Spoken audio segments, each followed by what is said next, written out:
हैरोंस बाबा जी क्या कर रहे थे? सो रहे थे। तो उनके सपनों में क्या हुआ? सोचो उनके सपनों में कौन आया होगा।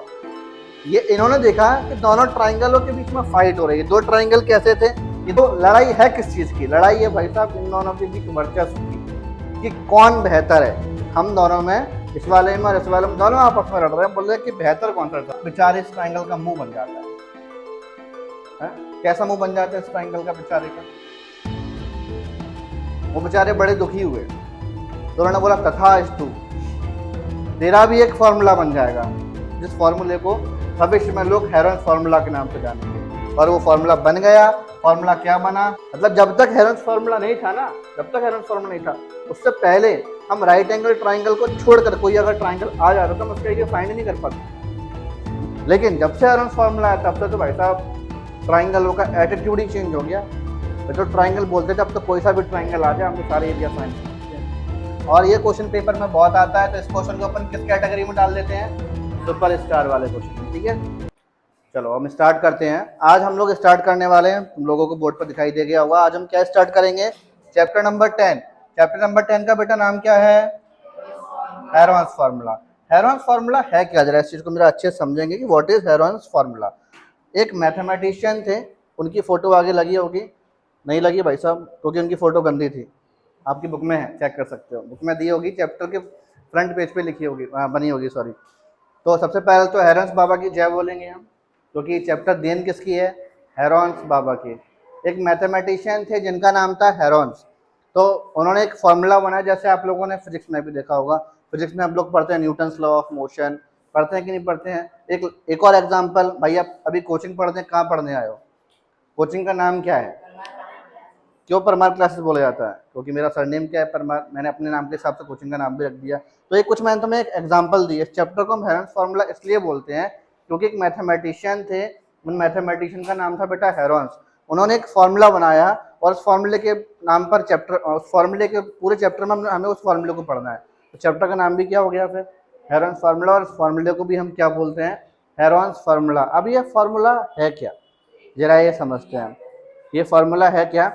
एक बार की बात है, हेरोंस बाबा जी सो रहे थे। हेरोंस बाबा जी क्या कर रहे थे? सो रहे थे। तो उनके सपनों में क्या हुआ? सोचो उनके सपनों में कौन आया होगा?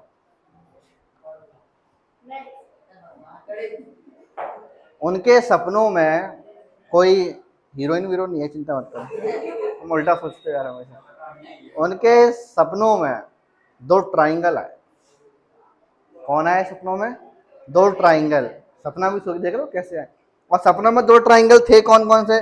जरा हम उसके बारे में भी देखते हैं। दो ट्राइंगल कौन कौन से? एक ये वाला ट्राइंगल था और एक हमारे पास ये वाला ट्राइंगल था, इस तरह का ट्राइंगल था।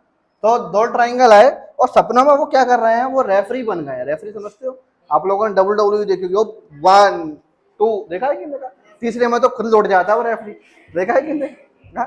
तो ये इन्होंने देखा कि दोनों ट्राइंगलों के बीच में फाइट हो रही है। दो ट्राइंगल कैसे थे? ये दो ट्राइंगल बेटा हमारे पास, एक राइट एंगल ट्राइंगल था, एक राइट एंगल ट्राइंगल था, और एक कैसा भी ट्राइंगल था, बट वो राइट एंगल नहीं था। यहाँ तुम लोग को इक्विलेटरल नजर आ रहा होगा, इक्विलेटरल ही बना हुआ है, लेकिन उसको हम इक्विलेटरल कंसिडर नहीं कर रहे हैं। हम बोल रहे हैं वो राइट एंगल छोड़कर कोई भी ट्राइंगल हो सकता है। एक नॉर्मल ट्राइंगल था, एक नॉर्मल ट्राइंगल था, और दोनों ट्राइंगल गुत्तम गुत्ता भाई फाइटिंग चल रही दोनों में। इसने इसकी नाक फोड़ी, उसने उसकी आंख फोड़ी, ऐसा चल रहा है। तो लड़ाई है किस चीज की? लड़ाई है भाई साहब इन दोनों के बीच वर्चस्व की, कि कौन बेहतर है। हम दोनों में, इस वाले में और इस वाले में, दोनों आपस में लड़ रहे हैं, बोल रहे हैं कि बेहतर कौन सा ट्राइंगल है, अच्छा कौन सा ट्राइंगल है। तो दोनों के बीच फाइट चल रही है। और भाई साहब जो हेरोंस बाबा थे वो रेफरी भी थे और एक ऑडियंस का काम भी कर रहे थे। वो देख रहे थे, ये बोलता है इससे राइट एंगल ट्राइंगल से, भाई मेरे पास पेरीमीटर का फॉर्मूला है, क्या तेरे पास पेरीमीटर का फॉर्मूला है? तो बोलते हैं भाई पेरीमीटर का फॉर्मूला तो मेरे पास भी है, क्योंकि पेरीमीटर का फॉर्मूला क्या होता है? सम ऑफ ऑल साइड। आप किसी भी फिगर का पेरीमीटर निकाल सकते हैं सिंपल सा फॉर्मूला लगाकर। फॉर्मूला क्या होता है हमारे पास? सम ऑफ ऑल साइड। फिर ये बोलता है भाई मेरे पास तो एरिया ऑफ ट्राइंगल भी होता है, half into base into height. ये कौन बोलता है? Right angle triangle. किससे बोलता है? कोई भी ट्राइंगल से। अब जो राइट एंगल ट्राइंगल नहीं है, अब बेचारे इस ट्राइंगल का मुंह बन जाता है। कैसा मुंह बन जाता है इस ट्राइंगल का बेचारे का? कैसा मुंह बन जाता है इस ट्राइंगल का? रोता हुआ मुंह। क्यों? क्योंकि इसके पास एरिया निकालने का फॉर्मूला ही नहीं था। तो इसका दुख जो था ना, इसका दुख और दर्द जो हम बोलेंगे, वो हेरोन्स बाबा जी से देखा नहीं गया। वो बेचारे बड़े दुखी हुए, तो उन्होंने बोला तथास्तु, तेरा भी एक फॉर्मूला बन जाएगा, जिस फॉर्मूले में लोग बाग भविष्य, जिस फॉर्मूले को भविष्य में लोग हेरोन्स फॉर्मूला के नाम से जानेंगे। और वो फॉर्मूला बन गया। फॉर्मूला क्या बना? अंडर रूट के अंदर s, s minus a, s minus b, s minus c, और इसी फॉर्मूले को हम लोग हेरोन्स फॉर्मूला बोलते हैं। अब इस फॉर्मूले को हम समझेंगे कि आखिरकार ये फॉर्मूला क्या था। ये फॉर्मूला बड़ा काम का फॉर्मूला है, क्योंकि इस फॉर्मूले से बेटा क्या होता था, जो हमारे पास half into base into height है, इससे हम सिर्फ राइट एंगल ट्राइंगल का एरिया फाइंड कर सकते थे। मतलब जब तक हेरोन्स फॉर्मूला नहीं था ना, जब तक हेरोन्स फॉर्मूला नहीं था, उससे पहले हम राइट एंगल ट्राइंगल को छोड़कर कोई अगर ट्राइंगल आ जाता तो हम उसका एरिया फाइंड नहीं कर पाते। बड़ी दिक्कत है आज नहीं, उसको डिवाइड करते थे, राइट एंगल ट्राइंगल बनाने की कोशिश करते थे, मतलब वो एक बहुत डिफिकल्ट टास्क होता था। लेकिन जब से हेरोन्स फॉर्मूला आया तब से तो भाई साहब ट्राइंगलों का एटीट्यूड ही चेंज हो गया। वे तो ट्राइंगल बोलते थे, अब तो कोई सा भी ट्राइंगल आ जाए हम तो सारे एरिया फाइंड कर सकते हैं। सिंपल है, कोई भी फाइंड कर सकता है। बड़ा सिंपल सा क्वेश्चन, देखो मैं तुम्हें समझाता हूँ। मैंने बोला मेरे पास कोई ट्राइंगल है, इसकी मैंने साइड ले ली, मान लो एक ए है और एक बी है और एक सी है। तो हेरोन्स फॉर्मूला के अंदर सबसे पहले बेटा हम निकालते थे एस। एस का मतलब होता है सेमी पेरीमीटर। एस का मतलब क्या होता है? Semi perimeter. सेमी का मतलब होता है आधा, मतलब पेरीमीटर का आधा। तो ट्राइंगल का पेरीमीटर कैसे निकालोगे? तीनों साइड का प्लस करोगे। तीन साइड कौन कौन से? एक ए है, दूसरी बी और तीसरी, तो तीनों का सम करोगे तो क्या होगा? ए plus B plus C upon में 2। सबसे पहले निकाला जाता था एस। हेरोन्स फॉर्मूला को दो स्टेप में पढ़ते हैं। स्टेप नंबर 1 में सबसे पहले क्या निकलता है? एस। फिर स्टेप नंबर 2 में निकलता है एरिया। स्टेप नंबर 2 में क्या निकलेगा? इसका एरिया। तो एरिया का फॉर्मूला फिर होता था, सबसे पहले एस निकालते थे। जब हमारे पास एस की वैल्यू निकल जाती थी, उसके बाद फिर हम निकालते थे एरिया। एरिया क्या होता है? S, s minus a, s minus b, s minus c. ये फॉर्मूला होता है, और ये फॉर्मूला बेटा हम सभी को याद करना है। हम सबको ये वाला फॉर्मूला याद करना पड़ेगा। इस फॉर्मूले को हम क्या बोलते हैं? Heron's formula. एक्सरसाइज स्टार्ट करें आगे की इसकी, तो हम आगे एक्सरसाइज की तरफ चलेंगे। एक्सरसाइज 10.1 का क्वेश्चन नंबर 1, क्वेश्चन नंबर 1। और ये बहुत इंपॉर्टेंट क्वेश्चन है, बहुत इंपॉर्टेंट क्वेश्चन है। इस क्वेश्चन में हम एक पंथ दो काज वाली कहावत करने वाले हैं। एक तीर से दो दो निशाने साधते कि नहीं साधते? सुना है कि नहीं सुना? इसमें हम वही चीज सीखने वाले हैं।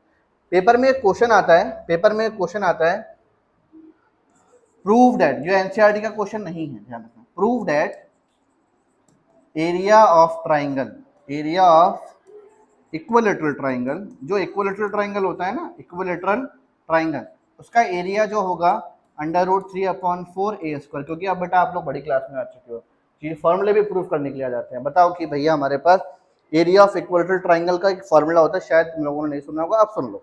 क्या होता है? अंडर रूट 3/4 ए स्क्वायर। ये कहाँ से आया, कैसे आया, तो मैं उसको निकाल के बता रहा हूँ। पेपर में 4 नंबर का क्वेश्चन आता है, प्रूफ करो कि एरिया ऑफ इक्विलेटरल ट्राइंगल क्या होगा? अंडर रूट 3/4 ए स्क्वायर। कहाँ से आया? तो इसको हम क्या करेंगे, सुनो। इसके लिए हम क्या करते हैं, इसको, इसका सॉल्यूशन भी मैं तुम्हें इस क्वेश्चन में सिखाने वाला हूं। इसको मैं ऊपर लेके जाता हूँ, थोड़ा छोटा कर लो इसको, समझ जाना है इसको, ठीक है ना, क्या लिखा हुआ है, और थोड़ा छोटा कर दें, ठीक है। देखने की जरूरत तो है नहीं, इसको पता ही तुम लोग को क्या लिखा हुआ है यहाँ पर। इसको मैं सॉल्व कराना स्टार्ट करा रहा हूँ। सबसे पहले देखो इस क्वेश्चन को तुम लोग रीड कर लो। अ ट्रैफिक सिग्नल बोर्ड, इसमें बोला गया बेटा ट्रैफिक सिग्नल बोर्ड है, जिसमें यह लिखा हुआ था कि आगे स्कूल है, स्कूल है इज एन इक्विलेटरल ट्राइंगल। इसका शेप कैसा है? एक equilateral triangle with sides A. इसकी साइड क्या है? ए ए ए, ठीक है ना। हमसे बोला गया find the area of the signal board using Heron's formula.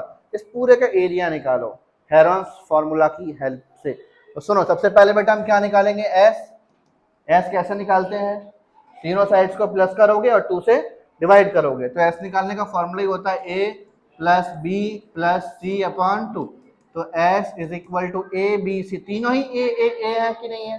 तो यहाँ पर हम क्या लिखेंगे? ए प्लस ए और अपॉन में 2। फिर आगे एस देखो 3/2a, ये हमारे पास एस की वैल्यू आ गई। ये हमारे पास किस चीज की वैल्यू आ चुकी है? एस की वैल्यू आ गई। अगली स्टेप बेटा हमारे पास क्या होता था? एरिया का फॉर्मूला। तो एरिया का फॉर्मूला क्या है? S, s minus a, s minus B और एस माइनस सी। ये फॉर्मूला है कि नहीं है? हमारे पास यहाँ पर आगे देखो, area is equals to under root के अंदर एस, एस कितना है 3/2a, फिर एस माइनस ए लिखा हुआ है 3/2a माइनस ए, फिर एस माइनस बी लिखा है कि नहीं लिखा 3/2a माइनस ए की जगह पर कितना आने वाला है, सॉरी बी की जगह पर ए ही आएगा ना, समझ में आ रहा है? समझ में आ रहा है सभी को अच्छे से? हम सिर्फ फॉर्मूले में सिंपली कुछ मतलब इसमें हम कोई बहुत बड़ा काम नहीं कर रहे हैं कि अरे मर गए हम तो इसमें बहुत हैवी हैवी काम करने वाले हैं, कुछ नहीं, नॉर्मली वैल्यू पुट करते जा रहे हैं। पूछो बेटा।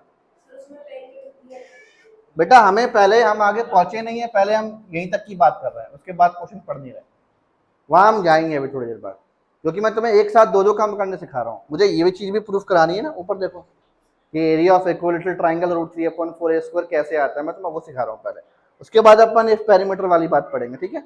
आगे देखो, अब फिर से वैल्यू पुट करोगे 3/2a माइनस सी की वैल्यू कितनी है, फिर से हमारे पास a आ चुका है, नीचे 1 मान लो, यहाँ 1 मान लो, और यहाँ पर भी कितना मान लिया हमने 1 मान लिया। आगे चेक करते हैं, यहाँ पर हम area is equals to 3/2a, दोनों में से एलसीएम निकालोगे 2, 1 का 3a से किया 3a, 2 का a से किया 2a, फिर 2 और 1 का एलसीएम 2, 1 का 3a से किया 3a माइनस 2 का a से किया, यही चलेगा कि नहीं चलेगा? इसके बाद भी बेटा यही चीज आ जाएगी फिर से हमारे पास 2 3a माइनस का 2a। बोलो एनी टाइप ऑफ समस्या?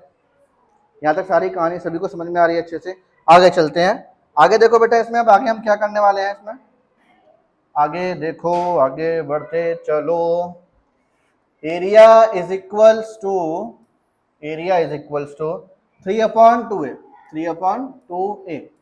आगे देखो बेटा, 3a में से 2a जाएगा तो क्या बचेगा 1a, है ना, 1a, या फिर a/2 बोल दूं, शायद आगे वाले से भी यही मिलेगा, शायद आगे वाले से भी यही मिलेगा, इन चारों से हमें यही मिलेगा कि नहीं मिलेगा, तीनों से, सॉरी। और आगे क्या लिखा हुआ है 3/2a। आप लोगों ने क्लास 8 में बहुत अच्छे से पढ़ा होगा, एक चैप्टर था, इस चैप्टर का नाम था chapter number 6, square and square root. पढ़ा था कि नहीं पढ़ा था? उसमें हम लोगों ने एक चीज सीखी थी कि अगर अंडर रूट के अंदर बेटा कोई नंबर लिखा हुआ है, कोई भी नंबर लिखा हुआ अंडर रूट के अंदर, और अगर उसके पेयर बन रहे हैं, फॉर एग्जाम्पल हम लोगों ने सीखा था कि अगर अंडर रूट के अंदर 2 × 2 लिखा है तो इसको हम बाहर जब निकालते थे तो सिर्फ एक ही 2 लिखते थे। सीखा है कि नहीं सीखा? अगर मान लो बेटा अंदर 2 × 2 की जगह x × x लिखा हुआ है, तो जब बाहर निकालोगे तो क्या निकालोगे, x निकलेगा कि नहीं निकलेगा? अगर मान लो हमारे पास यहाँ पर y × y लिखा हुआ है, तो जब बाहर निकालोगे इस जगह तो क्या बाहर निकालोगे? समझ में आ रही मेरी बात अच्छे से? जरा ऊपर देखो ध्यान से, लिखा क्या, जरा ध्यान से एक बार चेक कर लो ऊपर लिखा क्या हुआ है। इसमें ऊपर ये लिखा हुआ है हमारे पास a/2, ये भी बेटा अपॉन में ही है 3/2a, इसका मतलब a ऊपर है कि नहीं? समझ में आ रही है ना? ध्यान से चेक करो, a/2 एक पेयर बना, बाहर जाएगा तो क्या बनेगा a/2 एक और पेयर बन गया। कुछ तो ऐसा है जो छूट गया बिना पेयर का, ओनली 3, क्या छूट गया? ओनली 3। आराम से देख लो उसको, सिर्फ अकेले 3 बचाना जिसकी भाई शादी नहीं हो पाई। देखो ना तुम, क्या हुआ, क्या मचा रही हो? अरे भैया यार इतना तो मैं नहीं सोच पाया, आज मैं बादाम नहीं खा पाया शायद, तुम बोलो। वो सब मल्टीप्लाई में, ऐसे सब एक साथ है, फिर तो वो मल्टीप्लाई में, वो देखो आगे देखो, अकेला 3 रह गया कि नहीं रह गया? तो वो 3 हमारे पास अंडर रूट में ही रहेगा, सिर्फ 3 के ऊपर अंडर रूट का साइन रह गया। तो हमारे पास अब बचा क्या, अंडर रूट 3, ए का ए से किया तो 2 का 2 से किया तो एरिया ऑफ इक्विलेटरल ट्राइंगल क्या होता है √3/4a²। कैसा निकल के आता है? ऐसा निकल कर आता है। अगर पेपर में आ जाए प्रूफ करो, क्योंकि मैंने तुम लोग को बता रखा है कि पेपर में क्वेश्चन घुमा घुमा के आते हैं, सेम चीजों को 4 तरीके से पूछा जाता है। बच्चा अकेले एनसीईआरटी वाला तरीका समझ लेता है, उसके बाद बच्चा बोलता है अरे मर गया सर, हम तो बर्बाद हो गए, क्या सोचा था, क्या हुआ हमारे साथ, बड़ी दयनीय स्थिति हो गई है। तो वो स्थिति तुम्हारी नहीं बननी चाहिए। तो हमारे पास एरिया ऑफ इक्विलेटरल ट्राइंगल आ चुका है √3/4a²। Got it? अब जरा आगे चलते हैं, आगे चलते हैं। क्वेश्चन में बोला गया था अगर उसका पेरीमीटर कितना है, पेरीमीटर कितना है उसका 180 सेंटीमीटर, है ना? तो हमारे पास यहाँ पर देखो ध्यान से, अगर नाउ पेरीमीटर, पेरीमीटर हमारे पास 180 सेंटीमीटर है। तो पेरीमीटर की जगह पर यहाँ पर हम देखो क्या लिखेंगे, 3 है। मतलब क्यों लिखा मैंने, पेरीमीटर का मतलब क्या होता है, सम ऑफ ऑल साइड्स। जब आप ए 3 बार प्लस करोगे क्या मिलेगा, तुम बताओ, मिलेगा कि नहीं मिलेगा। तो हमारे पास यहाँ 3 आ गया। अब ये वाला 3 डिवाइड में जाएगा, तो a is equals to 180 upon में 3 1 जा 6 जा, a कितना आ गया, बोलो यहाँ पे कोई दिक्कत, क्या लिखा है, लिखा क्या, कैसी बातें करते हो यार, आंखें खराब हो गई तुमको। 60 तो लिखा था वो, 60 है ना, a की वैल्यू कितनी है 60। अब इसको उठाकर कहाँ फेंक देंगे हम, इस वाले फॉर्मूले में, हमारे पास एरिया निकल कर आ जाएगा। समझ में आ गया ना, इस वाले फॉर्मूले वैल्यू पुट करेंगे तो देयरफॉर हमारे पास जो एरिया होने वाला है वो क्या होगा, √3/4 a स्क्वायर, मतलब बेटा 60 का स्क्वायर, तो √3/4 60 का स्क्वायर कितना होगा 3600, 4 1 जा 4 9 जा 36, डबल जीरो को ऐसे छोड़ दोगे, हमारे पास आंसर कितना आ गया 903 सेंटीमीटर है, मीटर है, सेंटीमीटर लिखा हुआ है, सेंटीमीटर स्क्वायर। एरिया जब भी निकालते हैं हमेशा स्क्वायर लगाया जाता है, ये चीज तो पता होगी अच्छे से। पूछो बेटा कोई डाउट है इस क्वेश्चन में, कोई तकलीफ नहीं है। क्वेश्चन नंबर 2 भारी इंपॉर्टेंट क्वेश्चन है और ये क्वेश्चन पेपर में बहुत आता है, तो इस क्वेश्चन को अपन किस कैटेगरी में डाल देते हैं, सुपर स्टार वाले क्वेश्चन में, ठीक है। तो ये सुपर स्टार क्वेश्चन है और बहुत इंपॉर्टेंट क्वेश्चन है। क्वेश्चन में क्या बोला गया जरा समझो ध्यान से, the triangular sides walls of a flyover have been used for advertisement. ऐसा आप सभी ने भी देखा होगा कि जैसे ये फ्लाईओवर है, मैंने थोड़ा सा इसको और अच्छे से समझाने के लिए एक कलर वाला पिक्चर भी ले लिया यहाँ पर। देखो इसमें क्या है, आप लोगों ने देखा होगा जैसे हम लोग पुल के नीचे से निकल जाते हैं, पुल बना होता है इस तरह का कि नहीं बना होता, गाड़ी हमारे नीचे से जा रही हैं, ऊपर से भी गाड़ियां चलती हैं, देखा सभी ने, हमारे ग्वालियर में 3 4 पुल बने हुए हैं ऐसे, है ना, तो देखा होगा सभी ने। तो यहाँ पे क्या होता है बेटा, ये जो वॉल का कॉर्नर वाला पार्ट होता है, यहाँ पर कुछ ना कुछ कंपनियों के ऐड लगे रहते हैं, है ना, कभी कोई अपनी शॉप का ऐड करा रहा है, कोई अपनी कोचिंग का ऐड करा रहा है, कोई अपने स्कूल का ऐड करा रहा है, कोई अपने इवेंट का ऐड करा रहा है, होता है कि नहीं होता। तो उस एडवर्टाइजमेंट का जो म्युनिसिपल वाले होते हैं, शुद्ध भाषा में बोलो सरकार को हमें पैसा देना होता है, उस ऐड का हमें पे करना होता है। अब पे कितना करना है, वो जो भी रेट चल रहा है उतना पे करोगे कि नहीं करोगे। हमें इस क्वेश्चन में सेम वही कंडीशन बोली गई। इस क्वेश्चन में ये बोला गया कि एक फ्लाईओवर है जिसके साइड वाली वॉल को, सिर्फ एक ही वॉल को एडवर्टाइजमेंट के लिए यूज किया गया। आगे देखो आगे क्या लिखा है इसमें, आगे ये लिखा हुआ था the company the sides of a walls, walls की हमें साइड दी गई है, साइड क्या क्या है इसकी 122 मीटर, 22 मीटर और 120 मीटर, दिया है कि नहीं दिया, ये वॉल्स हमें दे दी गई। ये बोला गया था एडवर्टाइजमेंट यील्ड, जो एडवर्टाइजमेंट हो रहा है उसका जो चार्ज जो भी अर्निंग है वो क्या है ₹5000 पर मीटर स्क्वायर पर ईयर। एक साल का ध्यान रखना, एक साल का 1 मीटर स्क्वायर का जो रेंट है पर ईयर का, 1 मीटर स्क्वायर पर ईयर, ये कितना है ₹5000, कितना है ₹5000। 1 मीटर स्क्वायर का पूरे साल का कितना किराया है 5000। तो क्वेश्चन अब ये बोला गया कि अगर किसी कंपनी ने, company hired one of its wall, एक कंपनी ने इसकी एक दीवार को कितने महीने के लिए लिया है, कितने महीने के लिए लिया है 3 महीने के लिए लिया है, तो बताओ कितना चार्ज पे करेगी कंपनी, इस पूरे दीवार पर ऐड करना चाहती है, तो बताओ कंपनी कितना पे करेगी। समझ में आ गया ना अच्छे से, क्वेश्चन समझ में आ गया सभी को, अच्छे से सॉल्व करना स्टार्ट करें। चलो सॉल्व करना स्टार्ट कर। सबसे पहले अपन ने एक वॉल बना ली, वॉल बनी हुई है, बना नहीं रहे अपन, यहाँ पे देखो 122 मीटर, 22 मीटर और 120 मीटर।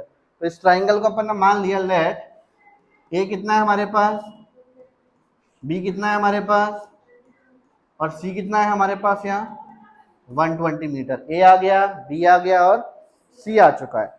तो इसके बाद हम यहाँ पर निकालेंगे देयरफॉर एस। एस कैसे निकलता था, ए plus B plus C upon 2।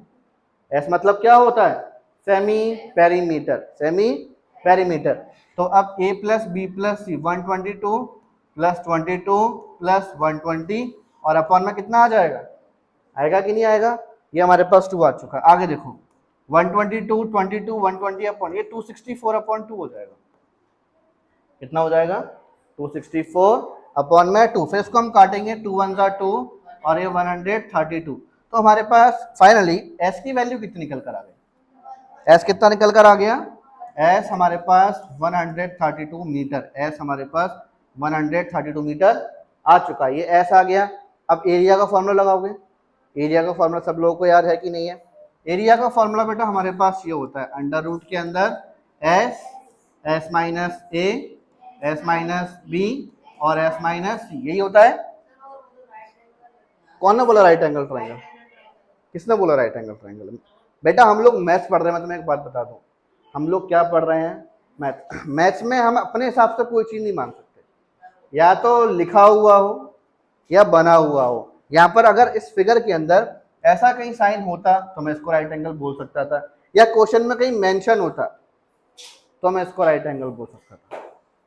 समझ में आ गया? अदरवाइज मुझे कोई राइट नहीं है, तुम मानना चाहो मान सकते हो, गड़बड़ी होगी तो तुम, वो तुम्हारी जिम्मेदारी है, वो तुम्हारा मन है, लेकिन राइट एंगल नहीं मानना। तो अब राइट एंगल नहीं है तो फिर इसको हम नॉर्मल सॉल्व कर सकते हैं कि नहीं कर सकते? और दूसरी चीज ये, जैसे अंश ने बोला राइट एंगल सर है, मान लो राइट एंगल है भी तो भी हम हेरोन्स फार्मूला यूज कर सकते हैं। हेरोन्स फार्मूला से हम राइट एंगल ट्राइंगल का एरिया भी निकाल सकते हैं। क्लियर हो गया? अंश समझ में आ गया? कुछ और पूछना है अभी? चलो आगे कराओ। आगे देखो बेटा, अब हम यहाँ पर इसमें वैल्यू पुट करेंगे, वैल्यू पुट करेंगे ना, ठीक है। एस की वैल्यू कितनी है बेटा? 132, 132 माइनस ए कितना है? 122, फिर 132 माइनस बी कितना है? 22, फिर 132 माइनस 120, यही आएगा कि नहीं आएगा? 120। अब आगे देखो आगे क्या बच रहा है, आगे 132 इंटू 132 माइनस 22 करो, क्या होगा? क्या होगा? 10। 132 माइनस 22 करोगे तो 132 माइनस 120 करोगे तो 12। बोलो यहाँ तक कोई डाउट है किसी को? कंफर्म यहाँ तक कोई डाउट नहीं है ना किसी को? यहाँ तक सारे बच्चों को अच्छे समझ में आ रहा है ना? अब जरा आगे सुनना ध्यान से, इसके बाद क्या करना है वो तुम लोग को समझ में आ रहा होगा कि इन सबको मल्टीप्लाई कर लो, उसके बाद उसका स्क्वायर रूट निकाल दो। एक तरीका तो ये है। अब मैं तुम्हें बता दूं कि मैं क्या करता हूँ, मेरी क्या पहले ही पसंद आती है। मैं क्या करता हूँ, मैं कभी भी ना, अगर मेरे को इस तरह का कोई क्वेश्चन सॉल्व करने के लिए देगा तो मैं से कोई भी अगर ये चीज लेकर आएगा, बोलेगा सर इसका सर आंसर बता दो, तो मैं तुम लोगों की तरह सॉल्व नहीं करूंगा। मैं क्या करूंगा, इसको यहीं तोड़ दूंगा, यहीं पर तोड़ दूंगा इसको। जैसे मैं सोचूंगा कि यार ये जो 132 होता है ना, 132 जो होता है ये शायद से 12 इंटू 11 होता है कि नहीं होता? चेक करो, 130, 12 का 11 से मल्टीप्लाई करो, 12 10 का कितना होता है? 120, 12 और प्लस कर दो, हो गया 132। तो 12 11 का कितना हो गया? मैं ऐसे करता हूँ, ये मैं अपनी पसंद बता रहा हूँ मैं कैसे करता हूँ। 10 को 10 छोड़ दिया, 110 को मैं 10 इंटू 11 बोल सकता हूँ, 12 को 12 छोड़ दिया। अब जरा देखो, ना तो मल्टीप्लाई करने की जरूरत पड़ी, ना पेयर निकालने की जरूरत पड़ी, ना स्क्वायर रूट निकालने की जरूरत पड़ी, या डायरेक्टली पेयर मिल रहा है। चेक करो कैसे, 12 और 12 पेयर बन रहा है कि नहीं बन रहा? और जब 12 का पेयर बनेगा तो अंडर रूट के बाहर आके 12 बनेगा कि लिखेंगे कि नहीं लिखेंगे? लिख दिया। उसके बाद अंदर 11 इंटू 11, तो बाहर आकर एक 11 हो जाएगा, 11 का पेयर बन गया। वैसे बेटा 10 का भी तो बन गया, बन गया ना? अब मतलब क्या आसान था, सबका मल्टीप्लाई करना, देन स्क्वायर रूट निकालना, या डायरेक्ट यहीं तोड़ के हिसाब किताब बराबर? डायरेक्ट वाला सिंपल था ना? हाँ। अब आगे देखो, मल्टीप्लाई करो इसका, area is equals to 12 11 10 1320 metre square. ये बेटा किसका एरिया आ चुका है? दीवार का एरिया आ चुका है। उस दीवार में ये जो यहाँ पर ट्राइंगुलर वॉल बनी हुई है ना, इस वॉल का एरिया कितना होगा? 1320 मीटर स्क्वायर। कंपनी को इतनी दीवार चाहिए। अब हमें रेट का मल्टीप्लाई करना है, लेकिन सुनो यहाँ पर एक थोड़ा सा लोचा हो गया। यहाँ पर बोला गया कि कंपनी ने दीवार कितने टाइम के लिए ली है। अगर यहाँ पर क्वेश्चन में लिखा होता कंपनी ने ये दीवार 1 साल के लिए ली, तो पता है क्वेश्चन बड़ा सिंपल था। क्यों? आपने एरिया निकाल ही लिया दीवार का, डायरेक्ट कॉस्ट का मल्टीप्लाई कर दो। लेकिन दिक्कत क्या हो गई कि जो हमें कॉस्ट दी है वो पूरे साल की दी है, तो पहले वो उस कॉस्ट को 3 महीने की निकालो। जो कॉस्ट हमें दिया है वो क्या दिया हुआ है? पूरे साल का दिया हुआ है। और हमें क्वेश्चन में क्या पूछा गया? तो पहले कॉस्ट को 3 महीने वाली कॉस्ट में कन्वर्ट करो, उसके बाद उस एरिया से क्या करेंगे? मल्टीप्लाई करेंगे। मेरी बात समझ में आ रही है अच्छे सभी को? तो हम यहाँ पर अब यही करने वाले हैं। पहले इसको एरेज करते हैं यहाँ से। आगे देखो, तो हमारे पास cost of advertisement, cost of advertisement क्या है हमारे पास बेटा? यहाँ पर cost of advertisement of a year, पूरे साल का कितना था? ₹5000 पर मीटर स्क्वायर। पूरे साल का ईयर लिखा है मैंने यहाँ पर। यार अगर पूरे साल का 5000 है तो एक महीने कितना होगा? डिवाइड करोगे 12 से, डिवाइड करोगे 12 से, तो हम यहाँ पर कॉस्ट ऑफ, ये same line advertisement of a month मतलब एक महीने का। तो एक महीने के लिए क्या करोगे? 5000 से डिवाइड करोगे 12 से, तो 4 3 जा 12, और ये 4 से इसको भी डिवाइड करोगे तो 1250 पर मीटर स्क्वायर। ये अगर दीवार को एक महीने के लिए लेते तो 1 मीटर स्क्वायर का, सिर्फ 1 मीटर स्क्वायर का कितना चार्ज लेती कंपनी? 1250/3। लेकिन कंपनी वो 3 महीने के लिए कंपनी ने किराए पे लिया है, तो इस एक महीने का हम किससे मल्टीप्लाई करेंगे? 3 से।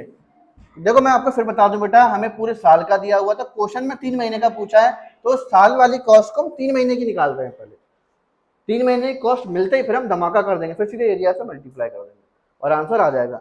तो एक महीने का तो आ चुका है, तो अब क्या लिखोगे? Therefore cost of a 3 month, cost of advertisement, cost of advertisement of 3 month. तो अब 3 का मल्टीप्लाई कर दो, इसमें 3 का मल्टीप्लाई करोगे 1250/3 से, तो 3 से 3 कट जाएगा, कितना बचेगा आपके पास? 1250। ये है बेटा 3 महीने का 1 मीटर स्क्वायर। उस दीवार पर जब हम प्रचार करेंगे, जो पेंट वेंट करवा के प्रचार करेंगे, उस दीवार पर कंपनी को सिर्फ 1 मीटर स्क्वायर की बात कर रहा हूँ, 1 मीटर स्क्वायर का पूरे 3 महीने के लिए कितना पे करना है? 1 मीटर स्क्वायर का, पूरे दीवार की बात नहीं। उस दीवार में कहीं पर 1 मीटर मतलब उसका कोई पोर्शन होगा ना 1 मीटर स्क्वायर। अब ऐसे कितने पोर्शन है उस पूरी दीवार में? 1320 मीटर स्क्वायर।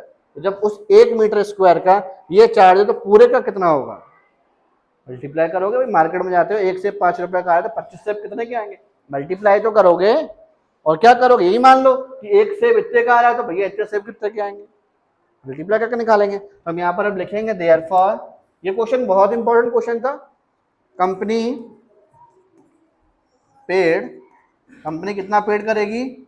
1320 मल्टीप्लाई 1250, इसका आंसर आएगा 16,50,000, 16,50,000, ये इसका आंसर है। समझ में आ गया सभी को? अच्छे से समझ में आ गया? ठीक है ना? कंफर्म? पूरी चैप्टर बताऊं? यही क्वेश्चन दमदार क्वेश्चन था। चैप्टर 10 में हेरोन्स फार्मूला के अंदर सिर्फ एक यही क्वेश्चन है, एक इकलौता क्वेश्चन है, तो थोड़ा दमखम वाला क्वेश्चन है, बाकी सब तो बिल्कुल लज्जो पुज्जो से क्वेश्चन है, हाल खत्म हो जाता है, पता भी नहीं चलता कब स्टार्ट हुआ कब खत्म हो गया। आगे वाला क्वेश्चन करें। अभी तक देखो 2 क्वेश्चन में जितना टाइम लगाना उतने टाइम में अब आगे का पूरा चैप्टर खत्म हो जाएगा। क्वेश्चन नंबर 3, मत पढ़ो क्वेश्चन में, डायरेक्ट समझा दो क्या लिखा हुआ है। क्वेश्चन में बोला गया कि एक पार्क में एक स्लाइड लगी हुई है, स्लाइड यू नो ना व्हाट इज स्लाइड? फिसल पट्टी है ना, कुछ लोग सड़क पट्टी बोलते हैं तो कुछ लोग फिसल पट्टी बोलते हैं। दीपाली समझ में आ रहा है ना क्या बोल रहा हूँ? स्कूल में देखी है? हाँ, स्कूल में नहीं है, घर पर बनवाई है तुमने? अरे कभी तो देखी होगी। देखिए, तो एक तरफ देखो ये जीने लगे हुए चढ़ने के लिए ऊपर, है ना, और ये फिसलने वाला है। तो हमसे इस क्वेश्चन में बोला गया कि एक स्लाइड बनी हुई है, स्लाइड के इस तरफ और इस तरफ दोनों तरफ वॉल है, दोनों तरफ वॉल है। जैसे आपने लोहे की देखी होगी तो जगह खाली रहती है बीच में, लेकिन अगर सीमेंटेड होती है ना तो वॉल होती है दोनों तरफ। तो हमसे बोला गया कि एक तरफ की वॉल को पेंट किया गया, only one side of a wall. Question में क्लियर लिखा हुआ था वन ऑफ इट्स साइड, समझ में आ गया ना? सिर्फ एक साइड वॉल का पेंट किया गया। तो हम सब पूछा गया, सब एक मैसेज लिखा गया, keep the park green and clean. Message तो बहुत अच्छा है वैसे, पार्क को ग्रीन करो क्लीन करो। अब हमसे बोला गया कि अगर हमारे पास इसका मेजरमेंट दिया हुआ है, एक साइड 15 है, एक साइड 15 मीटर है, एक 11 मीटर है, दूसरा तीसरा 6 मीटर है, तो बताओ इसको पेंट करने में कितना एरिया यूज हुआ, कितना कलर यूज हुआ होगा? आपको सिंपल एरिया फाइंड करना है, सिंपल एरिया फाइंड करना है। ट्राइंगल के अंदर कितना एक कलर यूज हुआ, सिंपल एरिया फाइंड करेंगे। पहले लेट कर लो, लेट तीनों साइड क्या क्या है बेटा?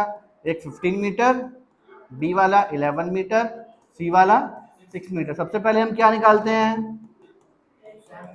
Semi perimeter. शाबाश, इसका फॉर्मूला क्या होता है? a plus B plus C upon 2। तो हम एस निकालेंगे यहाँ पर, ए बोले तो 15, बी बोले तो 11, सी बोले तो 6 और अपॉन में 2। 15 प्लस 11 प्लस 6 कितना आ रहा है? टोटल बता दिया तुमने, क्या बात है, आज तो तू भी बेटा बॉर्नवीटा पी कर आया है। 32/2 कितना होगा 16। तो हमारे पास यहाँ पर एस कितना आ गया 16 मीटर। ये मेरे पास बेटा एस की वैल्यू आ गई। अब जैसे ही एस की वैल्यू आएगी उसके बाद हम क्या करेंगे फिर एरिया। तो एरिया का फॉर्मूला क्या होता है बेटा अंडर रूट के अंदर s s minus a s minus b s minus c. ठीक है ना, ये लिखा हुआ है। आगे देखो एस क्या लिखा है बेटा मेरे पास 16। अब मैं सारी साइडें पुट करूंगा एक एक करके 16। फिर देखो 16 माइनस एक ही जगह पर कितना रखोगे 15 15 16 माइनस 11 16 माइनस 6 तो अंडर रूट 16 माइनस 15 कितना होता है 1 16 माइनस 11 16 माइनस 6 10। तो यार एक बात सुनो 16 को 4 इंटू 4 बोल दो। कुछ बच्चों के दिमाग में आ रहा होगा सर आप बड़े गंदे काम कर रहे हो सर 16 तो डायरेक्ट बाहर जा सकता है करना चाहो तो कर सकते हो। अब कुछ बच्चों के दिमाग में ये भी आ रहा होगा सर 16 को हम 4 इंटू 4 क्यों लिखे। हम चाहे 16 को ये ना लिखते हुए ये भी तो लिख सकते हैं 2 को 4 बार। भाई तुम्हारा जो मन करे वो करो आंसर सबसे सही आएगा। चिंता मत करना दिमाग में अगर प्रश्न आते हैं तो पूछ लिया करो ठीक है ना आंसर सही आएगा। अब हमें आगे चलना होगा बेटा इसमें। आगे देखो वन तो बेटा भगवान का स्वरूप होता है कभी गायब कभी प्रेजेंट। तो 1 गायब हो गया 1 को मल्टीप्लाई में कोई वैल्यू नहीं देता 5 को 5 छोड़ दिया। फिर बेटा 10 को मैं चाहूँ तो 2 इंटू 5 बोल सकता हूँ कि नहीं बोल सकता। अरे बोल सकता हूँ है ना। 5 और 5 का पेयर बन गया 5 बाहर आ जाएगा और किसका पेयर बनेगा 4 बाहर आ गया बेचारा 5 नहीं 2 रह गया 5 4 जा 20 अंडर रूट 2 मीटर स्क्वायर। उसमें इतना पेंट यूज होगा। सिंपल क्वेश्चन था ना बिल्कुल भी दिमाग लगाना पड़े इस क्वेश्चन में। क्वेश्चन नंबर 4 पे चलते हैं। Question number 4 find the area of a triangle. इसमें बोला गया बेटा कि मुझे एक ट्राइंगल का एरिया फाइंड करना है। क्या फाइंड करना है एक ट्राइंगल का एरिया फाइंड करना है। अगर मेरे पास टू साइड्स जो है ट्राइंगल के गिवन है दो साइड बेटा दी हुई है एक 18 सेंटीमीटर है तो अगली 10 सेंटीमीटर। एक 18 है तो दूसरा कौन सा है 10। अगर और पेरीमीटर दिया हुआ है लेकिन थर्ड साइड तो दी नहीं है। पेरीमीटर दिया हुआ चिंता मत करना पेरीमीटर हमें इसमें दिया गया है 42 सेंटीमीटर। पेरीमीटर कितना है 42 सेंटीमीटर। ठीक है हमारे पास यहाँ पर एक साइड 18 है एक साइड 10 है। तो बेटा पहले हम पेरीमीटर की हेल्प से थर्ड साइड फाइंड करेंगे। पेरीमीटर की हेल्प से क्या फाइंड करेंगे थर्ड साइड। यार पेरीमीटर का फॉर्मूला क्या होता है सम of all sides.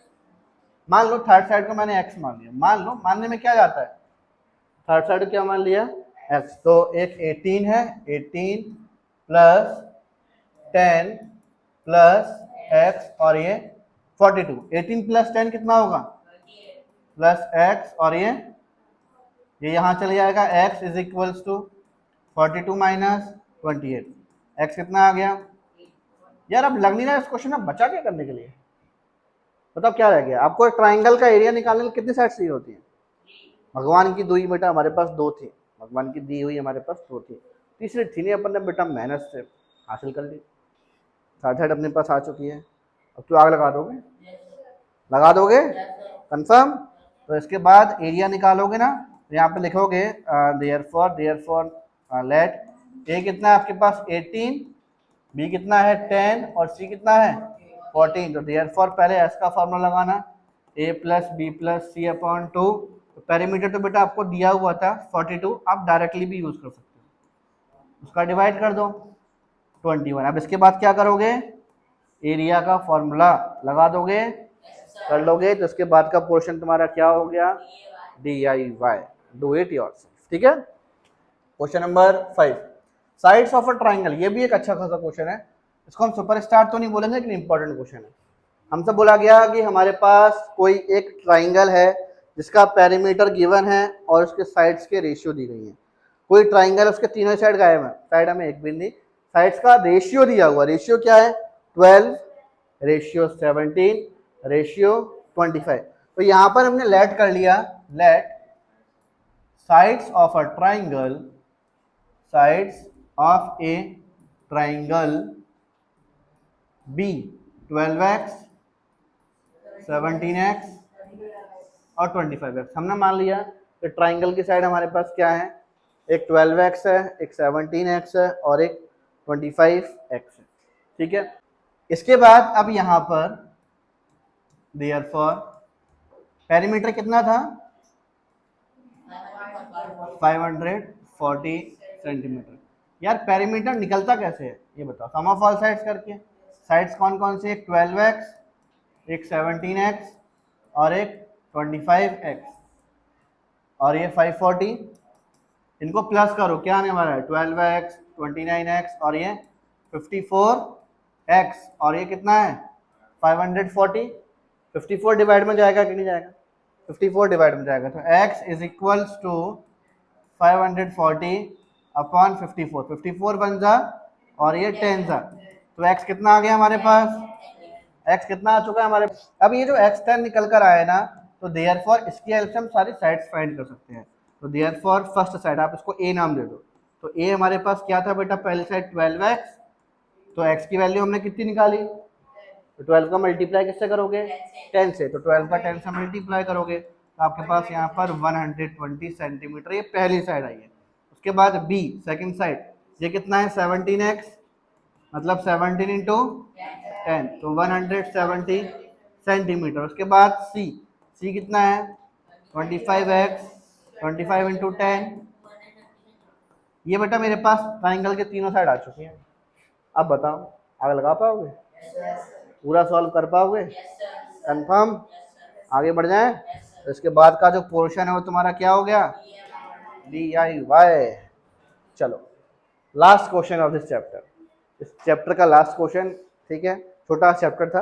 Last question क्या लिखा है, an isosceles triangle, wait, isosceles triangle समझते हो क्या होता है, एक ऐसा ट्राइंगल जिसकी दो साइड इक्वल हो, जिसकी दो साइड इक्वल हो। तो हमसे बोला गया कि कोई एक आइसोसेलेस ट्राइंगल जैसा बना के दिखा देता हूं, मान लो ये आइसोसेलेस ट्राइंगल की दोनों साइड इक्वल है, हैज अ पेरीमीटर 30 सेंटीमीटर। इसका पेरीमीटर कितना दिया है बेटा, पेरीमीटर,